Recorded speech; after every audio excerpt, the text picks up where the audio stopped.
Assalamualaikum warahmatullahi wabarakatuh. Selamat pagi dan yang terhormat Bapak Muhammad Zainul Mutakin selaku dosen pengampu mata kuliah Quran Hadis. Sebelumnya perkenalkan, nama saya Nayandra Prawidira Adam dengan NIM 126 101 201 065. Di sini saya dan rekan-rekan saya akan mempresentasikan tentang mengetahui sejarah pengumpulan Al-Quran yang akan disampaikan oleh yang pertama Adahimatul Qayyimah, selanjutnya Adinda Nilam Patricia, dan yang terakhir Ahmad Munawir Huda. Sebelum kita lanjut ke materi, alangkah baiknya kita awali dulu dengan pembacaan suratul Fatihah agar materi bisa mudah dipahami dan bermanfaat bagi kita semua. Al-Hadiniyah wa ala kulli niyatin sholihah. Al-Fatihah.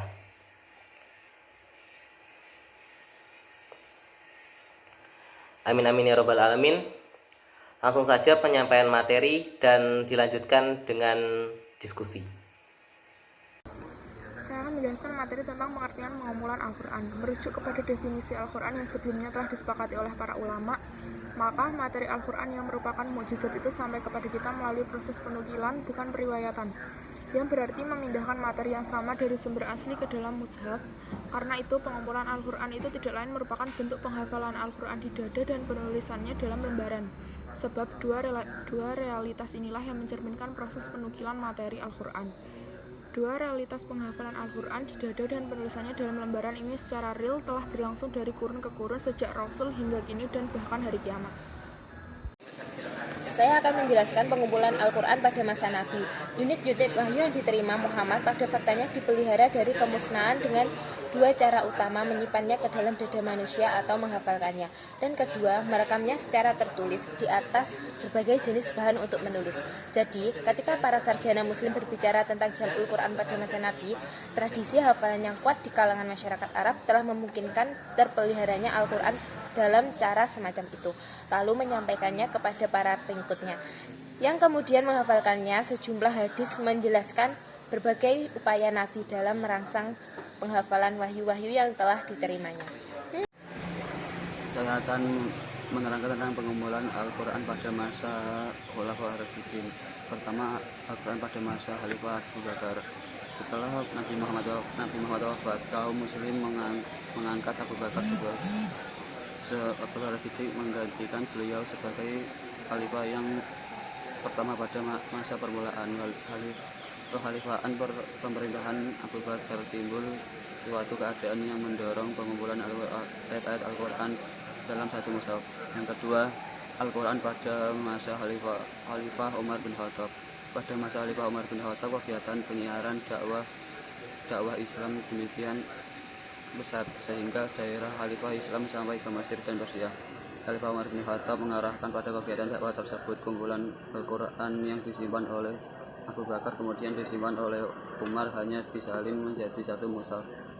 Yang ketiga, Al-Quran pada masa Khalifah Utsman. Pada masa Khalifah Utsman bin Affan, hal-hal yang menyandar Khalifah akan perlunya memperbanyak nafkah suhu dan mengirimnya ke kota-kota besar dalam wilayah negara Islam. Kesadaran itu timbul karena para hufazal Al-Quran telah menerbangkan ke kota-kota besar, dan antara mereka terdapat beberapa pembaca tersebut beberapa huruf dari Al-Quran. Saya akan menyampaikan materi tentang pengumpulan Al-Quran yang dilakukan oleh Abu Bakar radhiyallahu an. Ialah memindahkan satu tulisan atau catatan Al-Quran yang semula bertebaran di kulit-kulit binatang, tulang, dan pelepah kurma, kemudian dikumpulkan dalam satu mushaf, dengan ayat-ayat dan surah-surahnya yang tersusun serta terbatas dalam satu mushaf. Al-Haris Al-Muhasibi mengatakan bahwa yang masyhur di kalangan orang banyak ialah bahwa pengumpulan Al-Quran itu Utsman radhiyallahu an. Padahal sebenarnya tidak demikian. Utsman radhiyallahu an hanyalah berusaha menyatukan umat pada satu macam wajah atau qiraat. Itu pun atas dasar kesepakatan antara dia dengan kaum Muhajirin dan Ansor yang hadir di hadapannya. Serta setelah ada kekhawatiran timbulnya kemulut karena perbedaan yang terjadi karena penduduk Irak dengan Syam dalam cara qiraat. Sebelum itu, mushaf-mushaf itu dibaca dengan berbagai macam qiraat yang didasarkan pada 7 huruf dengan mana Quran diturunkan. Sedang yang lebih dahulu mengumpulkan Quran secara keseluruhan atau lengkap adalah Abu Bakar radhiyallahu an. Dengan usahanya itu, Utsman telah berhasil menghindarkan timbulnya fitnah dan mengikis sumber perselisihan serta menjaga isi Al-Quran dari penambahan dan penyimpangan sepanjang zaman. Saya rasa cukup sekian penyampaian materi pada hari ini.